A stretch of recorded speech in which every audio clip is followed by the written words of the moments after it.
Hello friends, नमस्कार। Sustainable education के online platform पर आप लोगों का स्वागत है। हम लोग कैलेंडर पढ़ रहे हैं, जिसमें कैलेंडर में हम लोग फर्स्ट टाइप जो पहला टाइप है वो पढ़ चुके हैं, चेंज इन डेट, दिनांक में परिवर्तन। उसी के आगे हम लोग आज पढ़ते हैं टाइप सेकंड और टाइप थर्ड। तो टाइप सेकंड हम लोगों का क्या है आज? टाइप सेकंड है दिनांक और महीने में परिवर्तन। दिनांक और महीने में परिवर्तन, change in date and month. इसमें होगा क्या? डेट भी बदली रहेगी, महीना भी बदला रहेगा, लेकिन साल वही रहेगा। डेट और मंथ क्या रहेगा? चेंज रहेगा, जबकि साल वर्ष क्या रहेगा? सेम रहेगा। इसका एग्जाम्पल देखते हैं। पहला, जैसे प्रश्न हो जाए, यदि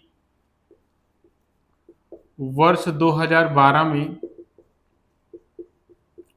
गणतंत्र दिवस रविवार के दिन मनाया गया हो, रविवार के दिन मनाया गया हो, तो उसी वर्ष अर्थात 2012 में ही उसी वर्ष स्वतंत्रता दिवस किस दिन मनाया गया होगा। देखिए बोला क्या है, यदि वर्ष 2012 में गणतंत्र दिवस रविवार के दिन मनाया गया हो, तो उसी वर्ष अर्थात 2012 में ही स्वतंत्रता दिवस किस दिन मनाया गया होगा। तो गणतंत्र दिवस कब होता है? 26 जनवरी को। तो क्या लिखेंगे? 26 जनवरी। कौन सा महीना? पहला महीना। 26/1/2012 को कौन सा दिन है? रविवार। ठीक है ना। तो पूछा गया उसी वर्ष स्वतंत्रता दिवस कब मनाया जाता है? 15 अगस्त को। तो यहां क्या लिखेंगे? 15 अगस्त। कौन सा महीना? 8वां महीना। 15/8/2012 को ये पूछ रहा है कौन सा दिन होगा। देख लीजिए यहाँ पे डेट भी चेंज है और मंथ भी चेंज है, लेकिन ईयर साल क्या है? वही है। तो इसे बोला जाता है दिनांक और महीने में परिवर्तन। तो यहाँ पर बता दिया है कि 26 जनवरी 2012 को रविवार है, तो 15 अगस्त 2012 को कौन सा दिन होगा। तो हमें 26 जनवरी से 15 अगस्त के बीच देखना है कितना दिन है, और उसी को 7 से भाग दे देंगे। आगे जाएंगे कैलेंडर में, आगे जाएंगे क्या होता है? जुड़ता है, और पीछे जाने पर माइनस होता है, तो दिन निकल आएगा। तो हमें करना क्या है? हमें यहां पर जनवरी से लेकर कहां तक आना है? जनवरी से चलकर अगस्त तक आना है। ठीक है ना। तो जनवरी जो पहला महीना, ये कितने दिन का होता है? जनवरी होता है 31 दिन का। जनवरी कितने दिन का होता है? 31 दिन का। और इसमें से 26 दिन निकाल देंगे 31 में से। क्यों? क्योंकि 26 तारीख को रविवार बता दिया है। अब हमें 27, 28, 29, 30, 31 तारीख से मतलब है। और जनवरी के बाद क्या आएगा? फरवरी आएगा, मार्च आएगा, अप्रैल, मई, जून, जुलाई, उसके बाद क्या आएगा? 15 अगस्त। तो इसी बीच के दिन को हमें ढूंढना है। क्योंकि 26 जनवरी को बता दिया है, तो ये रविवार है, और जनवरी का महीना होता है 31 दिन का। तो 31 में से जब हम लोग 26 दिन निकाल देंगे, तो कितना दिन बचेगा? 5 दिन बचेगा। ये हम क्या लिख रहे हैं यहाँ पे? शेष दिन। और आपको शेष दिन निकालना बता दिए हैं पिछली क्लास में। शेष दिन निकलता कैसे है? दिनों की संख्या को 7 से भाग देने पर जो शेष प्राप्त होता है उसे ही शेष दिन अथवा अतिरिक्त दिन कहते हैं। देख लीजिए, अगर कोई महीना 31 का है, कोई महीना 30 का होगा, 29 का होगा और 28 का होगा। अगर महीना 31 का है और इसको 7 से भाग देंगे, शेषफल कितना आएगा? 3 आएगा। 7 चौक 28, 3 बचा। और अगर महीना 30 का है तो शेषफल कितना आएगा? 2 आएगा। महीना 29 का है तो शेषफल कितना आएगा? 1 आएगा। और महीना अगर 28 का है तो शेषफल कितना आएगा? 0 आएगा। अगर महीना 31 का है तो शेषफल 3, 30 का है तो शेषफल 2, 29 का है तो शेषफल 1, और अगर महीना 28 दिन का है तो शेषफल कितना आएगा? 0 या 0 आएगा। तो हम लोग यहाँ 26 जनवरी से चलेंगे। ठीक है ना। और जनवरी का महीना होता है 31 दिन का, इसमें से 26 दिन निकालेंगे तो बचेगा 5 दिन। अभी पहला महीना हो गया, अब कहाँ आएंगे हम लोग, दूसरे महीने पर आएंगे, और दूसरा महीना है फरवरी। तो यहां पर देखना है फरवरी 28 या 29, तो वर्ष देख लो, जो वर्ष 2012 है ये लीप वर्ष है। 2012 क्या होगा, 4 से पूरा पूरा विभाजित हो जाएगा, अर्थात 2012 क्या है, लीप वर्ष है। और लीप वर्ष में फरवरी का महीना 29 दिन का होता है। कितने दिन का, 29 का। तो जब फरवरी 29 दिन के है तो उसमें से क्या करेंगे, 7 से भाग दे देंगे, कितना शेषफल बचेगा, 1 बचेगा। जनवरी फरवरी, मार्च का महीना 31 का, शेषफल कितना आएगा, 3। जनवरी फरवरी मार्च, अप्रैल मई जून जुलाई, ठीक है ना। तो यहां पर जो लिखा गया है 3 कहां से आया, जो महीना 31 का है हम लोग पूरा महीना 31 ना लिखकर उसका शेषनी लिख रहे हैं। ठीक, जनवरी हो गया, फरवरी मार्च अप्रैल मई जून जुलाई, जुलाई क्या, 7वां महीना। उसके बाद आ जाएगा 15 अगस्त, 15 अगस्त तक पहुंचा है तो पूरा पूरा क्या लिख लेंगे हम लोग, 15 लिख लेंगे, ठीक है ना। अब यहां पर जो अंक 7 या 7 से ज्यादा है, जो अंक 7 या 7 से ज्यादा है उसे 7 से भाग देकर क्या करेंगे, छोटा कर लेंगे, 7 से भाग देकर छोटा कर लेंगे। जैसे 15 है, 7 दूनी 14, जब 14 चला गया, कितना बचा यहाँ पर, 1 बचा। अब देखिए इसे ऐड करेंगे हम लोग तो क्या होगा, 5 1 6, 6 3 9, 9 2 11, 11 3 14, 14 2 16, 16 3 19 1 20, जोड़ने पर कितना हो गया टोटल, ये 20 हो गया। जब 20 को हम लोग 7 से भाग देंगे तो 7 दूनी 14, 14 चला गया, शेषफल कितना बचा, 6 बचा। शेषफल कितना बचा, 6 बचा। अब वही है, कैलेंडर में जब आगे जाएंगे, आगे जाने पर क्या होता है, आगे जाने पर प्लस जुड़ता है, और पीछे जाने पर क्या होता है, माइनस होता है, ठीक है ना। तो यहां पर शेषफल 6 बचा है। और ये पूछा क्या था, 26 जनवरी 2012 को रविवार है तो 15 अगस्त 2012 को, तो हम लोग जनवरी से अगस्त आगे जा रहे हैं तो क्या करेंगे, इसी रविवार में क्या जोड़ देंगे, 6 जोड़ देंगे, तो हो जाएगा रविवार प्लस 6। अगर हम रविवार में 7 जोड़े तो पुनः क्या आ जाएगा, रविवार आ जाएगा, और जो रविवार में 6 जोड़ेंगे तो 1 दिन कम हो जाएगा। आंसर क्या आ जाएगा हमारा, आंसर आ जाएगा शनिवार। ये हो गया हमारा आंसर। देखिए करना फिर से समझिए, करना क्या है, यहाँ 26 जनवरी 2012 को रविवार बताया था, तो 15 अगस्त 2012 को पूछा था, तो हमें 26 जनवरी के आगे 15 अगस्त तक कितना दिन होगा उसी को टोटल काउंट करके 7 से भाग दे देंगे। जो शेषफल बचेगा रविवार में क्या करेंगे, जोड़ देंगे। तो जब जनवरी से चले, जनवरी पहला महीना है, जनवरी का महीना होता है 31 दिन का, और इसमें से 26 दिन निकाल देंगे। क्यों, क्योंकि 26 तारीख को बता दिया रविवार, तो हमें 26 तारीख के आगे बढ़ना है, 27 28 29 30 ये सब देखना है। तो 31 में से चूंकि जनवरी 31 का होता है तो 26 दिन निकाल देंगे तो बचेगा 5। अब आएंगे दूसरे महीने पर, दूसरा महीना होता है फरवरी, तो यहां पर देखना है फरवरी 28 या 29, तो वर्ष देख लो, वर्ष 2012 क्या है, लीप वर्ष है, और लीप वर्ष में फरवरी का महीना होता है 29 दिन का। तो जब 29 में 7 से भाग देंगे, 7 चौक 28, शेषफल कितना बचा, 1 बचा, तो लिख देंगे दूसरे महीने का शेषफल। अब तीसरा महीना आएगा मार्च, मार्च होता है 31 दिन का, तो शेषफल कितना बचेगा, 3। उसके बाद आएगा चौथा महीना अप्रैल, अप्रैल होता है 30 का, शेषफल बचेगा 2। फिर आएगा मई, मई होता है 31 का, शेषफल 3। फिर जून, जून 30 का, शेषफल 2। फिर जुलाई, जुलाई का महीना होता है 31 का, शेषफल 3। उसके बाद ये 15 अगस्त को पूछा है तो पूरा पूरा क्या लिख लेंगे, 15 लिख लेंगे। अब यहां पर जो भी संख्या 7 या 7 से अधिक है उसको 7 से भाग देकर क्या कर लेंगे, छोटा कर लेंगे। जैसे यहाँ पर 15 है तो 7 दूनी 14, 14 चला गया, शेषफल कितना बचा, 1 बचा। अब इसको ऐड कर लेंगे, 5 1 6, 6 3 9, 9 2 11, 11 3 14, 14 2 16, 16 3 19, 19 1 20। जब 20 को 7 से भाग देंगे, 7 दूनी 14, शेषफल कितना बचा, 6 बचा। चूंकि हम लोग आगे जा रहे हैं, जनवरी से अगस्त जा रहे हैं, तो क्या होगा, जोड़ा जाएगा। तो इसी रविवार में हम लोग 6 जोड़ देंगे तो आंसर क्या आ जाएगा, शनिवार आ जाएगा। लिखिए अगले क्वेश्चन पर बात करते हैं।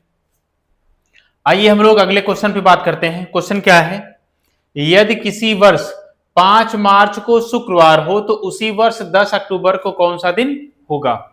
क्या बोला है, यदि किसी वर्ष 5 मार्च, तो मार्च कौन सा महीना, तीसरा महीना, 5 मार्च वर्ष नहीं बताया है, क्या हो, शुक्रवार हो, तो उसी वर्ष 10 अक्टूबर, अक्टूबर कौन सा महीना होता है, 10वां, मतलब वर्ष क्या है, सेम है, वर्ष का नाम नहीं बताया है। बोला है यदि किसी वर्ष 5 मार्च को शुक्रवार हो तो उसी वर्ष 10 अक्टूबर को कौन सा दिन होगा। तो हमें करना क्या है, हमें मार्च से लेकर अक्टूबर तक के बीच में देखना है कितना दिन होगा। देखिए मार्च है तीसरा महीना, मार्च का महीना होता है 31 दिन का, मार्च का महीना कितने दिन का होता है, 31 दिन का, और 5 मार्च को बता दिया है शुक्रवार, तो 31 में से क्या करेंगे, 5 हम लोग निकाल देंगे। क्यों निकाल देंगे, क्योंकि 5 मार्च को तो बता ही दिया है ना हमें, 6, 7, 8, 9, 10 आगे मार्च से मतलब है, 5 मार्च तो बता ही दिया है। तो चूंकि मार्च का महीना होता है 31 दिन का, इसमें से जब 5 निकालेंगे कितना दिन बचेगा, 26 प्लस, ठीक है ना। मार्च के बाद आएगा चौथा महीना अप्रैल, 30 का होता है, शेषफल 2, मार्च अप्रैल, फिर मई, जून, जुलाई, अगस्त, सितंबर, और 10 अक्टूबर को पूछा है, पूरा पूरा क्या लिख लेंगे, 10 लिख लेंगे। अब ये महीना आपको पिछली क्लास में बताए थे कि महीना पूरा याद होना चाहिए, कौन सा महीना कितने दिन का होता है पता होना चाहिए, तभी आपका जो क्वेश्चन है वो तेजी से सॉल्व होगा एग्जाम में। अगर आप महीना ही भूल जाएंगे, महीना 31 का 30 का, तब तो सवाल आपका हल सॉल्व नहीं होगा। इसलिए अगर ना याद हो तो इसको याद कर लो, पिछली वाली क्लास में तरीका भी बताए थे महीना कैसे याद होगा। तो फिर से एक बार देख लेते हैं, हमें मार्च से लेकर अक्टूबर तक जाना है, तो क्या हो गया, मार्च, अप्रैल, मई, जून, जुलाई, अगस्त, सितंबर, और 10 अक्टूबर तक पूछा है, तो पूरा पूरा क्या लिख लेंगे, 10 लिख लेंगे। यहाँ पे जो 2 आया है, 2 क्यों आया है, क्योंकि महीना 30 का है, जो महीना 30 का होगा उसमें शेषफल 2 बचेगा, और जो महीना 31 का होगा उसमें शेषफल 3 बचेगा। 26 कैसे आया, क्योंकि मार्च का महीना 31 दिन का होता है, और इसमें से 5 दिन हम लोग क्या निकालेंगे, निकाल देंगे तो 26 आ जाएगा।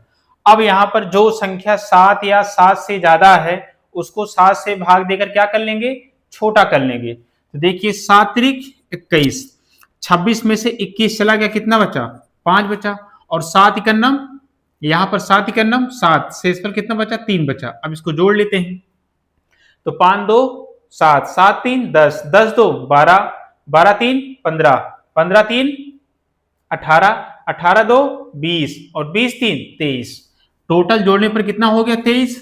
अब इसको 23 को 7 से भाग देकर छोटा कर लेते हैं, तो 7 त्रिक 21 चला गया, कितना बचा शेषफल, 2 शेष बचा, 2 क्या बचा, शेष बचा। अब इसमें भी देख लीजिए, हम लोग मार्च से अक्टूबर जा रहे हैं, मार्च से अक्टूबर जा रहे हैं अर्थात आगे बढ़ रहे हैं, तो आगे बढ़ने पर कैलेंडर में क्या होता है, जोड़ा जाता है, और पीछे जाने पर घटाया जाता है। तो क्या करेंगे, शुक्रवार में ही शेषफल 2 क्या करेंगे, जोड़ देंगे, तो क्या हो जाएगा, शुक्रवार प्लस 2, तो शुक्रवार में 2 जोड़ना है, शनिवार 1, रविवार 2, आंसर क्या आ गया हमारा, आंसर आ गया रविवार, ये हो गया हमारा आंसर। आइए अगले क्वेश्चन पे बात करते हैं। अगला क्वेश्चन क्या है, यदि वर्ष 1993 में 15 दिसंबर को शनिवार रहा हो तो उसी वर्ष 7 मई को कौन सा दिन होगा। क्या है, यदि वर्ष 1993 में 15 दिसंबर को शनिवार रहा हो, तो 15 तारीख हो गई, दिसंबर कौन सा महीना, 12वां महीना, और वर्ष कौन सा है, 1993, दिन बोला है क्या, शनिवार, तो बोला है उसी वर्ष 7 मई, 7 मई, मई कौन सा महीना होता है, 5वां महीना, 7 मई 1993 को कौन सा दिन होगा, ठीक है ना। अब यहां ध्यान दीजिएगा, ये पीछे की ओर आ रहा है, पहले दिसंबर बताया है, 15 दिसंबर को शनिवार बताया है, और आपसे 7 मई 1993 को क्या कर रहा है, पूछ रहा है। तो जब पीछे की ओर आए इसका मतलब लास्ट में क्या होगा, ये माइनस होगा शेषफल।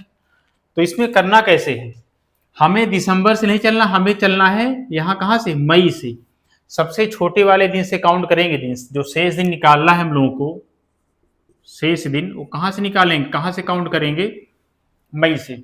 हमें मई से कहाँ जाना है, दिसंबर जाना है। अगर यहाँ से चलेंगे तो अगला वर्ष आ जाएगा, दिसंबर के बाद ये वर्ष समाप्त हो जाएगा, 1994 चल जाएगा। तो भले ही पीछे की ओर पूछा गया है, बस इतना ध्यान रखना है कि जो उल्टा पूछ रहा है पीछे की ओर आ रहे हैं, तो लास्ट में जो शेषफल है क्या होगा, वो माइनस होगा। तो हमें चलना कहाँ है, हमें चलना है मई से दिसंबर तक। तो ये पांचवा महीना मई है, और बता दिया कि 7 मई तक हो गया है, ठीक है ना। तो मई होता है 31 दिन का, और 31 में क्या निकाल देंगे हम लोग, 7 निकाल देंगे, तो कितना बचेगा, 24 बचेगा। कितना बचेगा, सॉरी, हाँ 24 ठीक है, 24। अगर 31 में से 7 माइनस करेंगे तो क्या आएगा, शेषफल 24 आएगा, प्लस अब 5वें महीने बाद कहाँ जाएंगे, छठे महीने पे जाएंगे। छठा महीना होता है जून, जून होता है 30 का, शेषफल 2। फिर आएगा 7वां महीना कौन सा, जुलाई, जुलाई 31 का होता है 3, मई जून जुलाई, फिर अगस्त, सितंबर, अक्टूबर, नवंबर, और यहां पर पूरा पूरा क्या लिख लेंगे हम लोग, 15 लिख लेंगे, 15 दिसंबर। मई से लेके दिसंबर तक चलना है।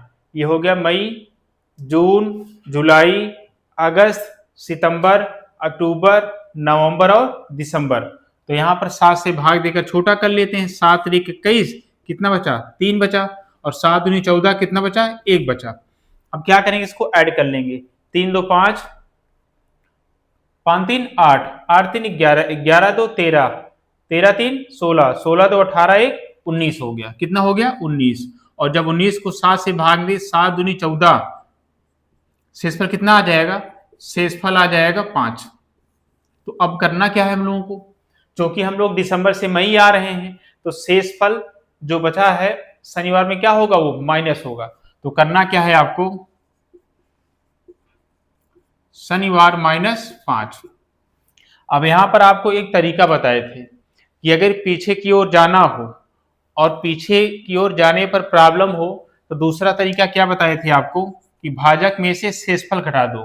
भाजक तो हमेशा साथ ही रहेगा यहाँ पर ना, भाजक में से जो भी शेषफल रहे, 1 रहे, 2 रहे, 3 रहे, 4 रहे, 5 रहे, 6 रहे, जो भी शेषफल रहे, भाजक में से उसको क्या करो, माइनस कर दो। तो भाजक है 7, और 7 में से क्या घटा देंगे तुरंत, 7 - 5 बराबर कितना आ गया, 2 आ गया।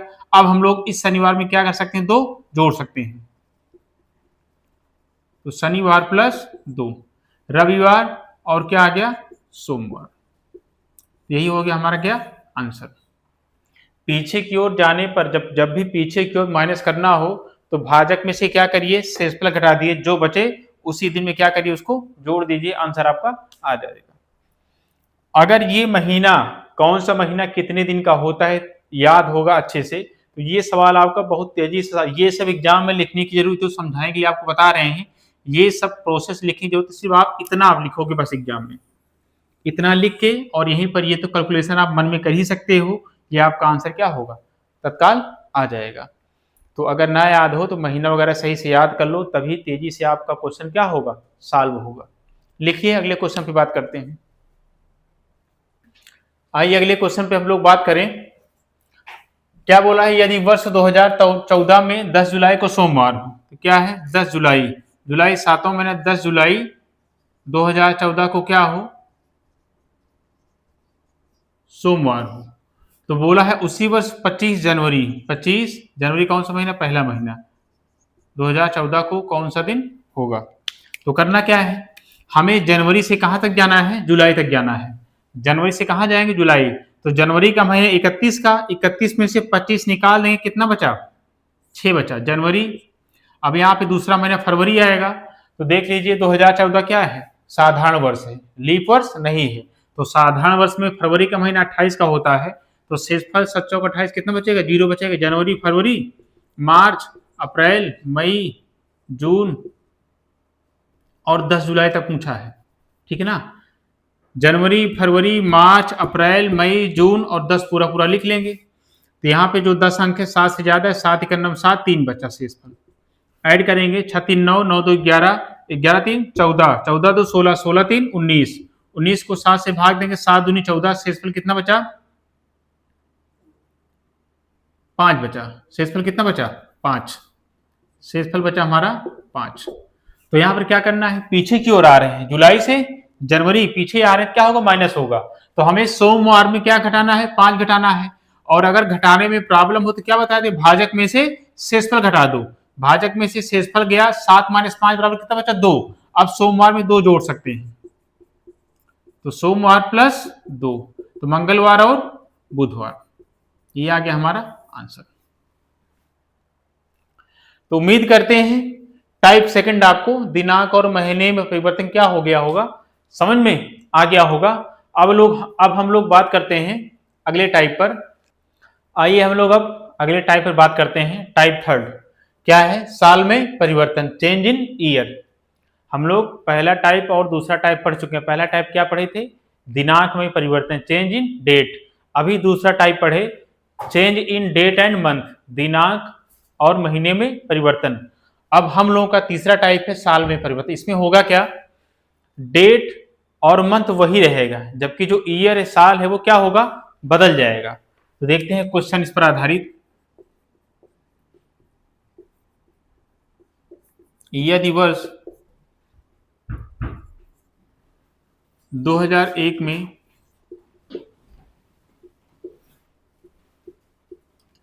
26 जनवरी को शनिवार रहा हो तो वर्ष 2013 में 26 जनवरी को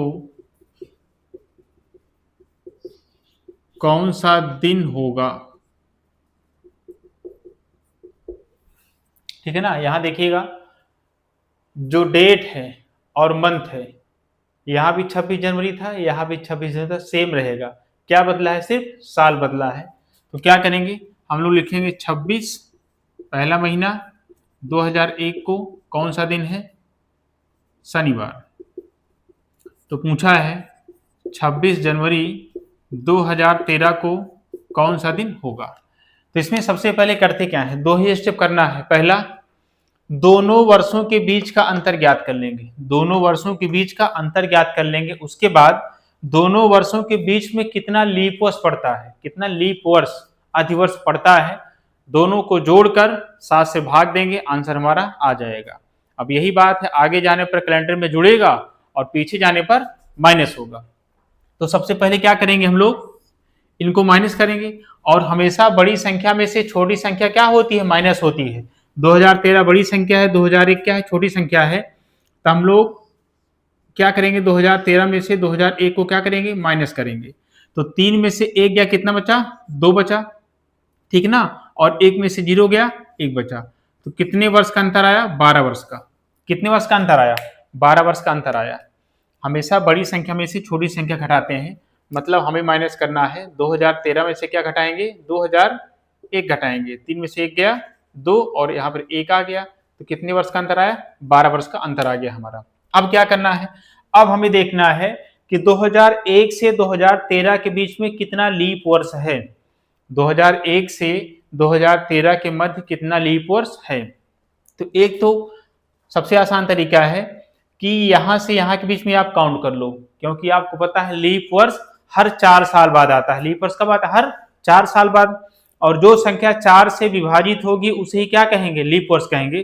तो पहला वर्ष 2001 है, पहला वर्ष क्या है, 2001 है। 2001 लीप वर्ष नहीं है। अगर 2001 लीप वर्ष नहीं है, फिर 2002 भी नहीं है, 2003 भी नहीं है, जबकि 2004 क्या है, लीप वर्ष। तो पहला लीप वर्ष पकड़ लो, उसके बाद 4 साल क्या करो, जोड़ते जाओ। तो 2001 नहीं है, 2002 नहीं है, 2003 नहीं है, 2004 क्या है, लीप वर्ष।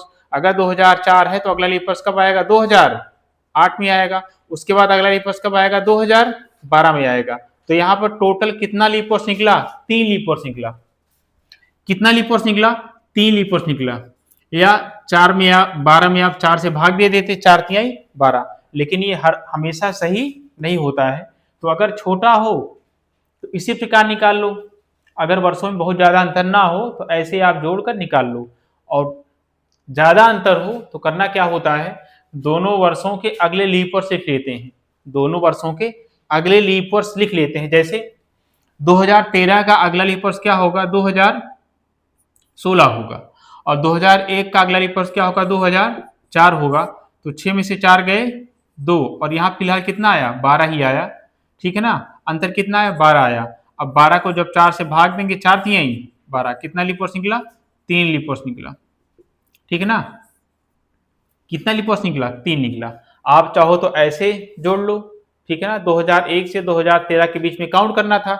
2001 लीपर्स नहीं है, 2002 भी नहीं है, 2003 भी नहीं है, 2004 लीपर्स है। अगर पहला लीपर्स मिल गया तो 4-4 साल जोड़ते जाओ, 2004, 2008, 2012। क्यों? क्योंकि 2013 तक ही पूछा गया है, 3 लीपर्स आया। या दूसरा तरीका क्या है, जो भी वर्ष यहाँ दिए गए हों उनके आने वाले जो लीपर्स वो लिख लो। जैसे 2013 के आगे कौन सा लीपर्स आएगा 2016 आएगा, और 2001 के का अगला लीपर्स क्या होगा 2004 होगा। 2016 में से 2004 माइनस करेंगे 12 आया, और जब किसी संख्या को 4 से भाग देंगे क्या आ जाता है लीपर्स आ जाता है। तो 12 को जब 4 से भाग देंगे 4 तिहाई 12, 3 लीपर्स निकल आया। तो यहाँ पे 12 ये आ गया, 12 वर्ष का अंतर प्लस 3 लीप वर्ष, दोनों को जोड़ दो तो 12 3 15, कितना हो गया 15 हो गया। अब 15 को 7 से भाग देंगे, 7 दूनी 14, शेषफल कितना आ गया 1 आ गया। शेषफल कितना आ गया 1 आ गया। अब यहां भी देख लो आगे जा रहे हो कि पीछे जा रहे हो, आगे जा रहे हैं, क्योंकि हम लोग क्या कर रहे हैं 2001 से, यहां पर हम लोग 2001 से 2013 आगे जा रहे हैं, ठीक है ना। तो क्या करेंगे, इसी शनिवार में एक शेषफल जोड़ देंगे, तो शनिवार प्लस 1 बराबर क्या आ गया आंसर, आंसर आ गया हमारा रविवार। आइए अगले क्वेश्चन पे बात करें। क्वेश्चन क्या है, यदि वर्ष 1992 को 15 जनवरी को बुधवार रहा हो तो वर्ष 2008 को 15 जनवरी को कौन सा दिन होगा। क्वेश्चन क्या है, 15 जनवरी, 15/1/1992 को क्या है बुधवार, ठीक है ना। तो पूछा है 15 जनवरी 2008 को कौन सा दिन होगा। तो सबसे पहला काम क्या है हमारा, दोनों वर्षों के बीच का अंतर ज्ञात करना, दोनों वर्षों के बीच का अंतर ज्ञात करना। तो हमें क्या करना है, दोनों को माइनस करना है। और क्या बताए हैं, हमेशा बड़ी संख्या में से छोटी संख्या माइनस होगी। तो बड़ी संख्या क्या है 2008, इसका मतलब 2008 में से हम लोग 1992 माइनस करेंगे। तो जब माइनस करेंगे 8 में से 2 गया 6, और 0 में से 9 नहीं घटेगा तो यहाँ पे हासिल लाएंगे, बनेगा 10, 10 में से 9 गया 1, तो 16 वर्ष का अंतर आ गया। क्या आ गया 16 वर्ष का अंतर आ गया। अब दोनों वर्षों के बीच में देख लें कितना लीप वर्ष है। तो देखिए 1992 क्या है लीप वर्ष है, 1992 क्या है लीप वर्ष है, क्योंकि 4 दूनी 8 और 4 तिहाई 12, जो इकाई दहाई वो 4 से कट जाएगा। तो अगर पहला लीप वर्ष आप पकड़ लेते हैं, जैसे पहला हो गया 1992, फिर अगला 1996, फिर अगला 2000, उसके बाद 2004, फिर 2008, ठीक है ना। क्योंकि यहाँ 2008 काउंट नहीं किया जाएगा, क्योंकि 15 जनवरी तक ही पूछा गया है, अभी फरवरी आना क्या है बाकी है। तो जब तक फरवरी नहीं आएगा वो लीप वर्ष में काउंट नहीं किया जाएगा, ठीक है ना। तो यहाँ पर कितना लीप वर्ष हुआ 1992, 1996, 2000, 2004, 1 2 3 4, कितना लीप वर्ष हुआ 4 लीप वर्ष हुआ।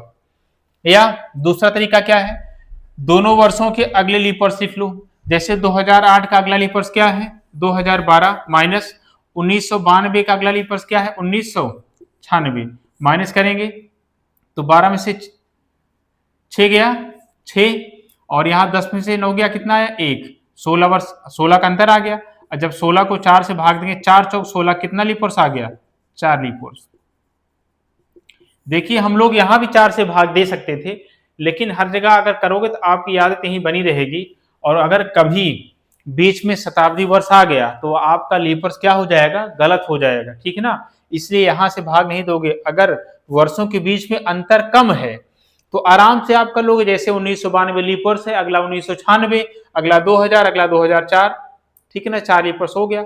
अब 2008 भी लीप वर्ष, लेकिन इसे काउंट नहीं किया जाएगा क्योंकि 15 जनवरी तक ही पूछा गया है, अभी फरवरी आई नहीं है। और जब इनके बीच में अंतर ज्यादा हो, वर्षों के बीच में अंतर ज्यादा हो, तो क्या करेंगे, जो भी वर्ष दिए गए हैं उनके अगले लीप वर्ष लिख लो। जैसे 2008 का अगला लीप वर्ष क्या होगा 2012, और 1992 के आगे आने वाला लीप वर्ष क्या 1996। जब दोनों को माइनस करेंगे आगे अंतर 16, और 16 को 4 से भाग देंगे, 4 चौक 16, तो 4 लीप वर्ष निकल आया, ठीक है ना। यहाँ पे 4 लीप वर्ष हो गया, 16 4 हो गया 20, 20 को 7 से भाग देंगे, 7 दूनी 14, शेषफल कितना आ गया, शेषफल आ गया 6। अब क्या है, आगे जाएंगे, जुड़ेगा कि घटेगा? जुड़ेगा, क्योंकि हम लोग 1992 से 2008 आगे जा रहे हैं। तो क्या करेंगे, बुधवार में 6 ऐड कर देंगे, जोड़ देंगे, बुधवार प्लस 6। अगर 7 जोड़ते तो बुधवार आ जाता, अब 6 जोड़े तो 1 कम हो जाएगा, आंसर क्या आ गया, मंगलवार। यही हो गया हमारा आंसर। बहुत आसान है। अब इतना लंबा समझाए हैं, आपको समझाने के लिए इतनी जगह लगी। अगर आप समझ गए हैं, आपको क्वेश्चन लगाना हो तो ये क्वेश्चन आपका बहुत तेजी से सॉल्व हो जाएगा। देखिए फिर अगले क्वेश्चन पे बात करते हैं। यदि वर्ष 2013 में गणतंत्र दिवस शनिवार को मनाया जाए तो बताइए वर्ष 2525 में गणतंत्र दिवस किस दिन मनाया जाएगा? तो सबसे पहले क्या लिखते हैं, गणतंत्र दिवस मतलब 26 जनवरी, तो लिखते हैं 26/1/2013 को कौन सा दिन है, शनिवार है, ठीक है ना। तो पूछा है 26/1/2525 2525 को कौन सा दिन होगा? तो आपको क्या बताएं, पहला काम क्या है आपका, पहला काम है दोनों वर्षों के बीच का अंतर ज्ञात करना। तो क्या करेंगे, 2525 में से 2013 क्या करेंगे हम लोग, माइनस करेंगे, ठीक है ना। जब माइनस करेंगे, 5 में से 3 गया, कितना बचा, 2 बचा, और 2 में से 1 गया, 1 बचा, और यहाँ पर 5 क्या आ गया, ये हो गया 512 वर्ष का अंतर आ गया। 512 वर्ष का क्या आ गया, अंतर आ गया। या ऐसे देख लीजिए, अगर माइनस करेंगे हम लोग 2525 में क्या माइनस करेंगे, 2013। अब यहाँ पर नीचे से ऊपर क्यों घटा रहे हैं, क्योंकि हमेशा बड़ी संख्या में से छोटी संख्या घटाई जाती है। तो 2525 बड़ा है, जबकि 2013 क्या है, छोटा है, इसलिए हम लोग 2525 में से 2013 माइनस कर रहे हैं। तो 5 में से 3 गया 2, 2 में से 1 गया 1, और 5 में से 0 गया 5, 2 में से 2 गया कुछ नहीं, 512 वर्ष का क्या आ गया, अंतर आ गया। अब देखिए इन दोनों के बीच में क्या निकालना है हम लोगों को, लीप वर्ष निकालना है, ठीक है ना। तो अगर दोनों वर्षों के अगले लीप वर्ष लिखेंगे तब भी क्या आएगा, 512 वर्ष का ही अंतर आएगा, ठीक है ना। अगर दोनों वर्षों के जैसे 2525 है तो 2525 का अगला लीप वर्ष क्या होगा, 2528 होगा, और 2013 का 2016 होगा। जो माइनस करेंगे, 8 में 6 गया, कितना हुआ, 2, 2 में से 1 गया 1, और 512 वर्ष का ही अंतर आया। तो लीप वर्ष कैसे निकालते हैं, 4 से भाग देके, जो 512 में 4 से भाग देंगे तो 4 एकन्नम 4, 1 बचा, बन गया 11, 4 दूनी 8, 3 बचा, बन गया 32, ठीक है ना। 4 एकन्नम 4, 4 दूनी 8, और 4 8 32। तो कितना निकाला है, यहां पर निकाला है 128 लीप वर्ष, लेकिन 128 लीप वर्ष होगा नहीं। क्यों, क्योंकि यहाँ जो 512 वर्ष है इसमें शताब्दी वर्ष भी जुड़ा हुआ है। जो यहाँ 2013 से 2525 है, इसमें बीच में शताब्दी वर्ष भी आया हुआ है। और बताए थे आपको पहली क्लास में कि सभी शताब्दी वर्ष 4 से विभाजित हो जाते हैं, लेकिन सभी शताब्दी वर्ष लीप वर्ष नहीं होते हैं। जो शताब्दी वर्ष 400 से विभाजित होगा उसे लीप वर्ष कहेंगे, और जो शताब्दी वर्ष 4 से विभाजित नहीं होगा उसे क्या कहेंगे, साधारण वर्ष कहेंगे। तो अगर हम लोग 2013 से चलेंगे तो कहां तक जा सकते हैं, 2013 से जाएंगे 2050, ठीक है ना, 2099 तक जाएंगे। मान लो 2013 से हम लोग आगे चले, कहां पहुंच गए, 2099 पहुंच गए। उसके बाद अगला वर्ष क्या आ जाएगा, अगला वर्ष आ जाएगा 2100, ठीक है ना। अब भाई 2013 से 14, 15, 16, 17, 20, फिर 30, 40, 2050, 2060, 2070, 2080, 2090, फिर 2000 क्या आएगा, 99 आएगा, और 2099 के बाद अगला वर्ष क्या आएगा, 2100 आ जाएगा। क्या आ जाएगा, 2100 आ जाएगा। अब 2100 कहां तक जाना हमको, 2525 तक जाना है, और 2100 के बाद अगला आएगा 2199, फिर क्या आ जाएगा, 2200 आ जाएगा। फिर 2200 के बाद अगला वर्ष क्या आएगा, 2300 आएगा, और 2300 के बाद क्या आएगा, 2400 आएगा, और 2400 के बाद क्या आएगा, 2500 आएगा। जाना कहां तक है, 2525 तक जाना है, ठीक है ना। तो यहां पर जो 2100 है ये शताब्दी वर्ष तो है, लेकिन लीप वर्ष नहीं है। भाई वही शताब्दी वर्ष लीप वर्ष होगा जो 400 से विभाजित होगा। तो 2100 400 से विभाजित नहीं होगा, इसका मतलब ये शताब्दी वर्ष तो है लेकिन लीप वर्ष नहीं है। ठीक उसी प्रकार 2200 भी शताब्दी वर्ष तो है लेकिन लीप वर्ष नहीं है। 2300 भी शताब्दी वर्ष तो है लेकिन लीप वर्ष नहीं है। जो 2400 है वो शताब्दी वर्ष भी है और लीप वर्ष भी है, जबकि जो 2500 है वो शताब्दी वर्ष तो है लेकिन लीप वर्ष नहीं है। ये भी लीप वर्ष नहीं है, ये भी लीप वर्ष नहीं है, ये भी लीप वर्ष नहीं है और ये भी लीप वर्ष नहीं है। ठीक है ना। तो यहाँ पे हमें 128 में से कितना घटा माइनस करना है, 1 2 3 4, 4 माइनस करना पड़ेगा, क्योंकि भाई 2525 तक जाना है तो 2013 से 2099 पहले जाएंगे और 2099 से 2100 आ जाएगा, फिर 2100 से जाएंगे हम लोग 2200, 2200 से 2300, 2300 से 2400, फिर जाएंगे 2500 और 2500 के आगे ही क्या आएगा, 25 आएगा, 2501, 2502, 2510, 2515, 2520, फिर आ जाएगा 2525। तो यहां पर देखिए ये सभी जितने वर्ष हैं ये क्या है, सभी ये सभी क्या है, शताब्दी वर्ष है, और वही शताब्दी वर्ष लीप वर्ष होगा जो 400 से कटेगा। तो यहाँ पर 2100 400 से नहीं कटा, साधारण वर्ष, 2200 400 से नहीं विभाजित हुआ, साधारण वर्ष, 2300 400 से विभाजित नहीं हुआ, साधारण वर्ष, 2400 क्या हुआ, 400 से विभाजित हो गया तो 2400 क्या हो गया हमारा, 2400 हो गया लीप वर्ष। ठीक उसी प्रकार 2500 शताब्दी वर्ष है लेकिन लीप वर्ष नहीं है।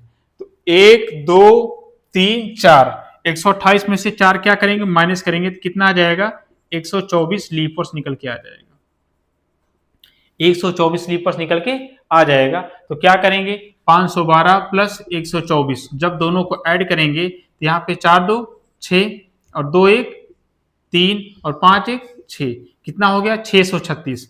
और जब 636 को हम लोग 7 से भाग देंगे तो 7 9 63, शेषफल कितना बच जाएगा, 6 बच जाएगा। शेषफल कितना बच जाएगा, शेषफल बच जाएगा हमारा 6।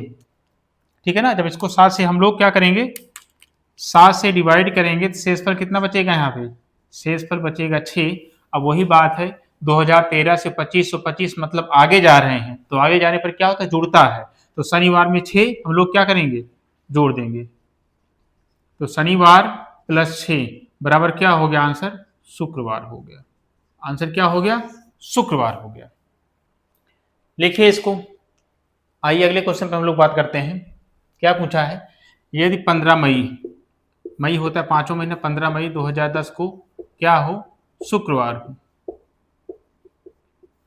तो 15 मई 1993 को पूछा है कौन सा दिन होगा। ठीक है ना। तो सबसे पहले क्या करेंगे, दोनों वर्षों के बीच का अंतर, 2010 क्या है, बड़ी संख्या है, तो 2010 में से क्या माइनस करेंगे हम, 1993 माइनस करेंगे। 2010 में से क्या माइनस करेंगे, 1993 माइनस करेंगे। तो 10 में से 3 गया आपका 7, ठीक है ना। यहाँ बचा कितना, 0 बचा, फिर 10 बनेगा, 10 में से 9 गया 1, कितनी वर्ष का अंतर आ गया, 17 वर्ष का अंतर आ गया, 17 वर्ष का अंतर आ गया। अब दोनों वर्षों के बीच में देख लेते हैं लीप वर्ष कितना है, तो बहुत ज्यादा अंतर है नहीं, 1993 से 2010 के बीच में ढूंढना है हमें कितना लीप वर्ष है। तो 1993 लीप वर्ष है नहीं, 1994 नहीं है, 1995 नहीं, 1996 लीप वर्ष है। अगर 1996 है तो पहला लीप वर्ष हो गया 1996, उसके बाद 2000, फिर 2004, उसके बाद 2008, 1 2 3 4, 4 लीप वर्ष हो गया। ठीक है ना। कितना लीप वर्ष निकल आया, 4, तो 4 इसमें ऐड कर देंगे, 17 4 21, 17 4 कितना हो गया, 21 हो गया। 21 को 7 से भागेंगे, 7 3 21, शेषफल कितना बच गया, शेषफल बच गया 0। और जब शेषफल 0 बच जाए तो वही दिन आंसर माना जाता है, क्योंकि भाई इसमें शुक्रवार में चाहे जोड़िए चाहे घटाइए 0, आंसर तो वही आएगा ना। फिलहाल यहाँ पे क्या करना पड़ता हम लोगों को, घटाना पड़ता। क्यों, क्योंकि हम लोग 2010 से 1993 पीछे की ओर आ रहे हैं। भाई 2000 बोला है कि 15 मई 2010 को शुक्रवार है, तो बताइए 15 मई 1993, 2010 से 1993 पीछे की ओर आ रहे हैं, तो यहाँ पर करना क्या होता, शुक्रवार माइनस 0 बराबर क्या आएगा, शुक्रवार ही आएगा। 0 आने पर शेषफल वही दिन आता है। अगर यहाँ पर शेषफल 1 होता 2 होता, शुक्रवार में 1 या 2 माइनस करते, क्यों, क्योंकि हम लोग पीछे की ओर आ रहे हैं। अब एक प्रश्न दिया है, यदि 2010 में 15 मई को रविवार था तो बताइए वर्ष 1717 में 15 मई को कौन सा दिन होगा। इसमें 4 विकल्प दिए गए हैं, सोमवार, शुक्रवार, रविवार, शनिवार। तो ये आपको अपने आप से हल करके कमेंट में इसका उत्तर आपको बताना है। अगर सही से आप तैयारी कर रहे हैं या आपको ये समझ में आया हो तो इस क्वेश्चन को लगाइएगा और इसका चारों विकल्पों में से कौन सा विकल्प सत्य है कमेंट करके जरूर बताइएगा। इसके अगली वीडियो में हम लोग पढ़ेंगे type D, change in date month and year, ठीक है ना, जहां पर डेट भी बदली रहेगी, महीना भी बदला रहेगा और साल भी बदला रहेगा। तो उसको हम लोग नेक्स्ट वीडियो में इसलिए पढ़ेंगे क्योंकि अभी जो आपको पढ़ाए थे टाइप सेकेंड और टाइप थर्ड, उन दोनों को मिलाकर वो टाइप 4 आपका हल होगा। तो इसको अच्छे से समझ लीजिएगा टाइप सेकेंड और टाइप थर्ड, तब हम लोग नेक्स्ट वीडियो में टाइप 4 पर बात करेंगे, ठीक है ना। फिर मिलते हैं हम लोग नेक्स्ट वीडियो में, तब तक के लिए नमस्कार, जय हिंद।